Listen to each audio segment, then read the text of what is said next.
പുത്തൻപീടിക തണ്ടാശ്ശേരി ഭഗവതി ക്ഷേത്രത്തിലെ പ്രതിഷ്ഠാ ദിനാഘോഷവും കളമെഴുത്തുപാട്ടും മാർച്ച് 5, 6, 7 തീയതികളിൽ ആഘോഷിക്കുമെന്ന് ക്ഷേത്ര ഭാരവാഹികളായ president T S. Anilkumar, secretary T S. Jayaprasad, joint secretary T R. Shine, treasurer T I. Mohandas, committee അംഗം ടി.ആർ. രാമകൃഷ്ണൻ എന്നിവർ വാർത്താസമ്മേളനത്തിൽ അറിയിച്ചു.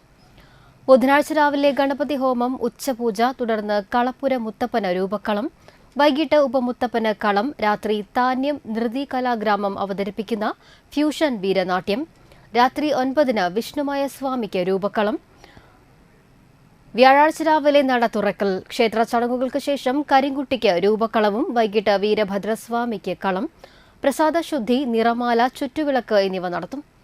രാത്രി ആവണങ്ങാട്ടിൽ കളരി, സർവതോഭദ്രം കലാകേന്ദ്രം, മാസ്റ്റർ സൂര്യദേവിന്റെ മദ്ദളകേളി, രാത്രി 9-ന് താലവാദ്യത്തോടുകൂടിയ ദേവിയെ പുറത്തേക്ക് എഴുന്നള്ളിക്കൽ, തുടർന്ന് ദേവിക്ക് രൂപക്കളവും, വെള്ളിയാഴ്ച പ്രതിഷ്ഠാദിനത്തോടനുബന്ധിച്ച് രാവിലെ നട തുറക്കൽ, അഭിഷേകം, മലർ നിവേദ്യം, മഹാഗണപതി ഹോമം, കലശപൂജ, കലശാഭിഷേകം, രാവിലെ 9-ന് ശേഷം തിരുവാതിരക്കളി, തുടർന്ന് പ്രസാദവൂട്ട്, വൈകിട്ട് 3-ന് കാളകളി, വട്ടമുടി എന്നിവയുടെയും 3 ഗജവീരന്മാരുടെയും അകമ്പടിയോടെ തണ്ടാശ്ശേരി ശശിധരന്റെ വസതിയിൽ നിന്നും എഴുന്നള്ളിപ്പും, 4:30-ന് 51 കലാകാരന്മാർ പങ്കെടുക്കുന്ന നടപ്പുരമേളവും, ശേഷം കൂട്ടി എഴുന്നള്ളിപ്പും നടക്കും.